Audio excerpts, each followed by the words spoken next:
actually runs the government in your experience? Not who you think it is. It's and in many cases, especially recently, the troubling part about all this is it's not even people who we vote for.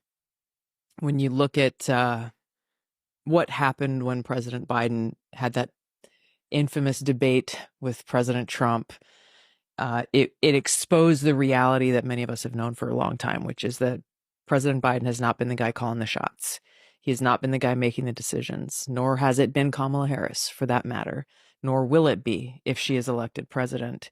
It is this cabal of, the Democrat elite, the woke warmongers, made up of the likes of Hillary Clinton and Barack Obama and Tony Blinken and Jake Sullivan and people who are in the military industrial complex, people who profit from us being in a constant state of war. It is those in the administrative state, in the national security state, who derive more authorities and ability to take away our liberty when we are in a heightened state of crisis or war. It is their friends and billionaires and people in media who all derive their power from being able to have a figurehead that essentially they can control.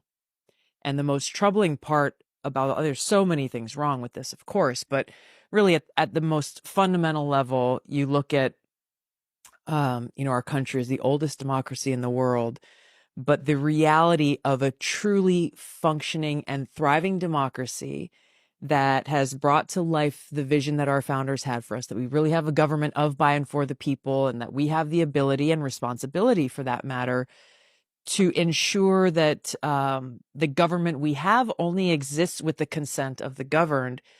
That becomes very hard to do, to hold people accountable when the person that you voted for is certainly not the one making the decisions. How long has that been the case? Was it ever the case that the president ran the country? When was the inflection point? I don't know that there's one specific. I mean, there has been, as personalities come in and shift here and there. I would say the answer to that has probably changed.